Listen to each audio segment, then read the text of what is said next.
Bapak, Ibu, dan saudara yang dikasihi oleh Tuhan, kita kembali berjumpa dalam renungan saat ini, Rabu 24 Agustus tahun 2022. Dan renungan kali ini kita akan bersama merenungkan tema jangan sia-siakan kesempatan. Jangan sia-siakan kesempatan. Bacaan yang hendak kita baca dan melandasi renungan dari Injil Lukas pasal 6, ayatnya 6 sampai dengan 11. Ayat 6 sampai 11. Mari bersama-sama kita berdoa lebih dahulu, supaya kita dimampukan oleh Tuhan untuk mengerti dan melakukan setiap firman-Nya. Mari kita berdoa. Tuhan, terima kasih saat ini ada kesempatan bagi kami kembali untuk mendengarkan dan merenungkan firman-Mu Tuhan.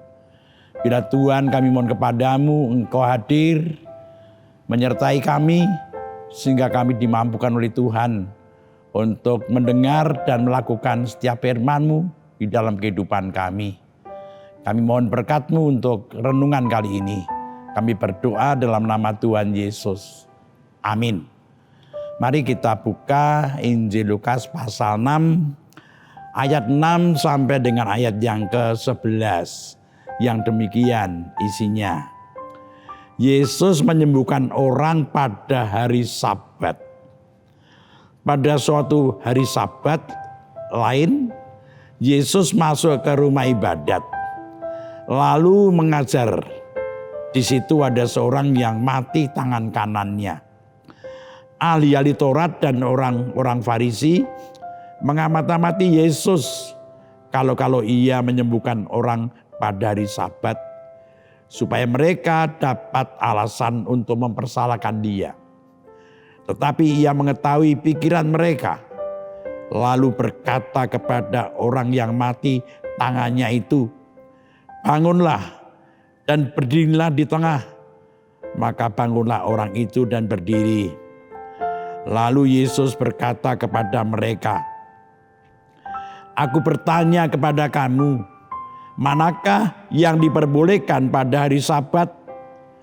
Berbuat baik atau berbuat jahat? Menyelamatkan nyawa orang atau membinasakannya?" Sesudah itu ia memandang keliling kepada mereka semua, lalu berkata kepada orang sakit itu, "Ulurkanlah tanganmu." Orang itu berbuat demikian dan sembuhlah tangannya. Maka meluaplah amarah mereka. Lalu mereka berunding, apakah yang akan mereka lakukan terhadap Yesus. Bapak, Ibu, dan saudara yang dikasihi Tuhan, kita tahu bahwa salah satu fungsi tangan adalah untuk mengerjakan sesuatu. Sehingga kalau tangan terganggu, maka tentu seseorang akan mengalami kesulitan untuk bekerja yang banyak menggunakan tangan. Inilah keadaan orang yang disembuhkan oleh Tuhan Yesus dalam bacaan kita. Keadaan orang itu dikatakan mati tangan kanannya. Ini berarti tangan kanannya tidak bisa berfungsi lagi. Tangan kanannya lumpuh. Kita tahu bahwa tangan kanan biasanya lebih diandalkan untuk bekerja, mengerjakan sesuatu, kecuali orang itu kidal. Jadi tangan kanan itu biasanya lebih diandalkan untuk mengerjakan sesuatu. Orang ini yang mati tangan kanannya, yang lumpuh tangan kanannya, kita bisa bayangkan. Keadaan orang ini tentu mengalami kesulitan untuk bekerja. Apalagi kalau pekerjaannya mengandalkan tangannya. Seperti misalnya bertani. Keadaan fisik orang ini tentu akan mempengaruhi psikis. Karena sakit itu biasanya akan mempengaruhi seluruh aspek hidupnya. Misalnya fisiknya juga akan terganggu. Mentalnya, psikisnya terganggu. Sosial dan spiritualnya juga terganggu. Jadi kalau sakit fisiknya, maka yang lain pun akan terganggu. Bapak Ibu Saudara yang dikasihi Tuhan, Yesus bertemu dengan orang ini di rumah ibadat pada hari Sabat.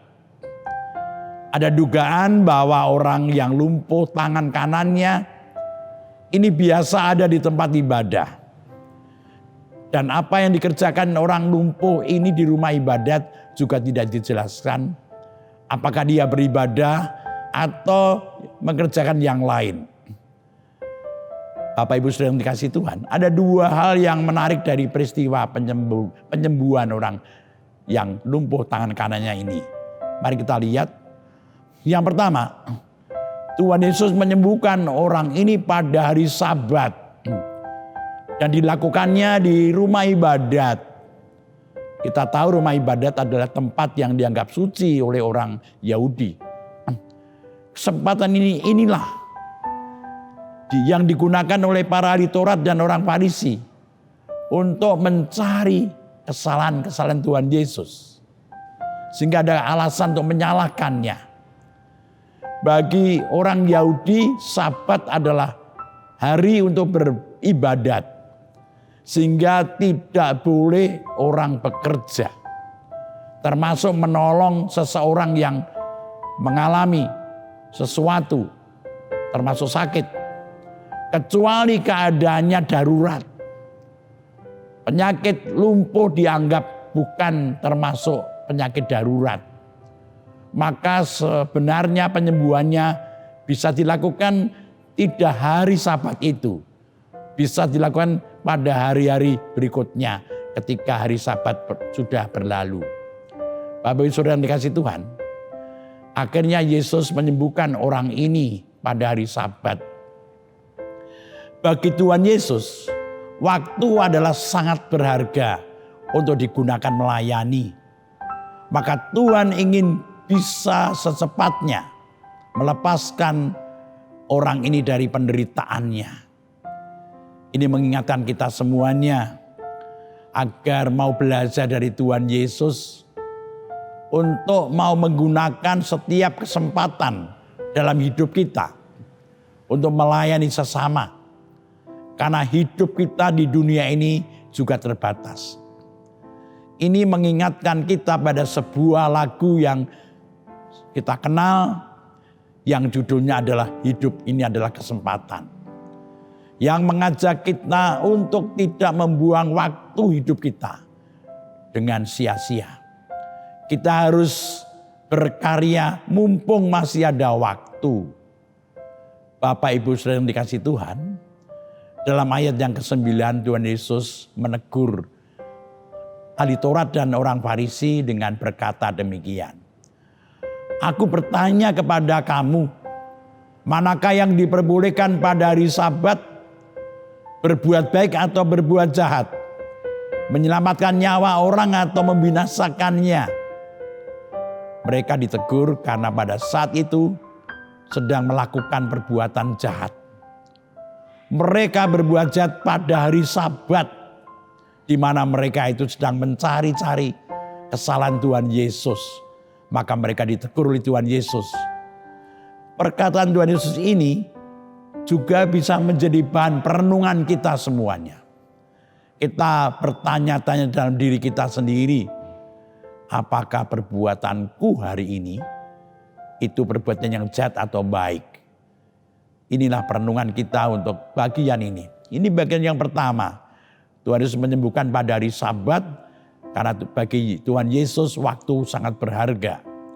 Kesempatan itu sangat berharga. Yang kedua, buah dari penyembuhan Yesus pada orang yang lumpuh tangan kanannya. Orang ini mendapatkan pemulihan. Tidak hanya fisiknya. Tetapi orang ini kemudian bisa melakukan pekerjaannya dengan lebih baik. Dibandingkan ketika tangan kanannya tidak berfungsi dengan baik.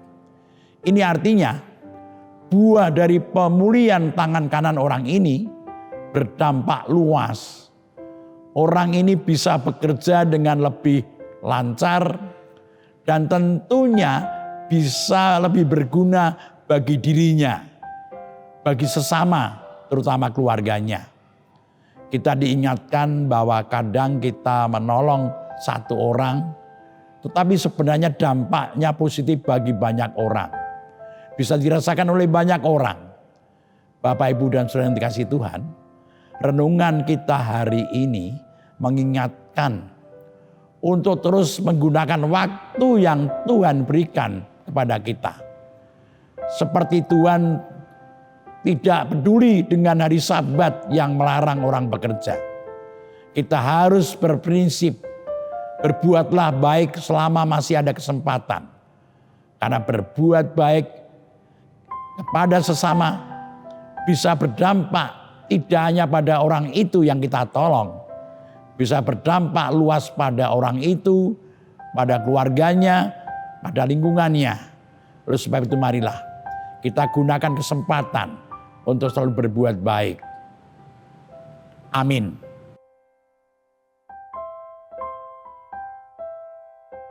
Mari kita akhiri renungan kita hari ini dengan bersama-sama kita menaikkan doa kita.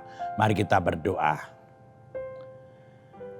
Tuhan Allah Bapa yang penuh cinta kasih, kami bersyukur karena hari ini lewat firman-Mu Engkau mengajar kami, Engkau mengingatkan kami agar kami menggunakan waktu, kesempatan dalam hidup kami untuk selalu berbuat baik. Seperti yang dilakukan Tuhan Yesus, meskipun hari Sabat tidak boleh bekerja, Tuhan tetap menggunakan waktu untuk berbuat baik. Dampak dari penyembuhan orang yang lumpuh tangan kanannya berdampak luas bukan hanya pada orang yang sakit ini. Ini mengingatkan kami semua Tuhan, bahwa kami diingatkan akan kesempatan yang Tuhan berikan dalam kehidupan kami untuk selalu berbuat baik, menggunakan setiap kesempatan dengan terus berbuat baik. Dan kalau kami berbuat baik pada seseorang, menolong seseorang, dampaknya bisa meluas tidak hanya pada orang itu, tetapi juga pada orang-orang di sekitarnya. Tuhan, saat ini kami menaikkan doa syafaat kami. Kami berdoa untuk bangsa negara kami. Kau mengerti keadaan bangsa kami Tuhan, di mana bangsa kami masih mengalami keprihatinan, terutama dalam masalah ekonomi, di mana bangsa kami terdampak dengan keadaan ekonomi dunia Tuhan. Biarlah Engkau memimpin bangsa kami, Engkau yang menyertai pemimpin bangsa kami untuk menyelesaikan masalah-masalah ini. Biarlah kami berdoa bagi anggota rakyat bangsa kami yang masih dalam keadaan tidak beruntung karena keadaan mereka. Tuhan, hadirlah di tengah-tengah pergumulan mereka yang kekurangan. Tuhan cukupi, Tuhan berikan berkat. Bahkan orang-orang di sekitarnya boleh ikut terus berbagi dengan mereka yang mengalami kekurangan. Tuhan, kami berdoa untuk jemaat-Mu GKJ Sari Mulyo yang sedang mengalami pergumulan berat. Jika ada yang mengalami pergumulan keluarga karena sedang ada masalah hubungan antar anggota keluarga, antar suami istri, antar orang tua dengan anak-anak, Tuhan tolong Engkau hadir, memulihkan dengan menumbuhkan cinta kasih dalam hati mereka, sehingga keluarga itu boleh utuh kembali dan baik. Kami juga berdoa bagi jemaat-Mu yang sedang dalam pergumulan studi, Engkau berkati semuanya. Kami juga berdoa untuk jemaat-Mu yang sudah lanjut usia, yang karena usianya lanjut menjadikan tubuhnya melemah Tuhan. Dampingi mereka dan kuatkan, teguhkan iman mereka. Kami berdoa untuk Ibu Rusmiati Buyung, Ibu Sarno, Ibu Tugira Sariman, Ibu Suparmo, Ibu Rusmiati Suhardi, Ibu Murjangkung, Ibu Endang Karno, Ibu Joyo Pawiro, Ibu Kun Mariatin Subardi, Bapak Sadal Paulus, Bapak Christian Dauriwu, Bapak Elias Sariman, Bapak Ibu Sunarto Saputro, Bapak Repin Sukarsono, Ibu Marti Utomo, Ibu Yatmiyartini Rusdi, Bapak Suprapto, Ibu Suwarsi Rahayu. Hadirlah Tuhan di tengah-tengah kelemahan tubuh mereka Tuhan. Kami juga berdoa bagi yang sakit, yang dalam pemulihan, Kau berkati dan pulihkan Tuhan. Kami berdoa untuk Bapak Ibu Priyono, Ibu Ami Birowo, Ana Amoresa, Ibu Yohana Dewi, Ibu Sri Utami Suprapto, Bapak Ngatimin, Bapak Budiandono, Ibu Arjuni Prasetyorini, Bapak Cahyo Mutadi, Bapak Wilson Siagian, Bapak Saharun, Bapak Siswa Prayitno, Bapak Warsito Utomo, Ibu Endang Joko Triyono, Bapak Larbadio, Bapak Prayitno Hadi. Tuhan, cukupilah apa yang dibutuhkan bagi yang sedang sakit dan dalam pemulihan. Kau berikan rezeki, Kau berikan apapun yang dibutuhkan untuk penyembuhannya. Bapa, kami menyerahkan kehidupan kami, menyerahkan setiap keluarga dari warga GKJ Sarimulyo. Tuhan berkati satu persatu. Kami menaikkan doa kami Tuhan. Hanya dalam nama Tuhan Yesus penebus kami. Amin. Demikian renungan hari ini. Kita berjumpa kembali pada kesempatan yang datang. Tuhan berkati kita semuanya. Shalom.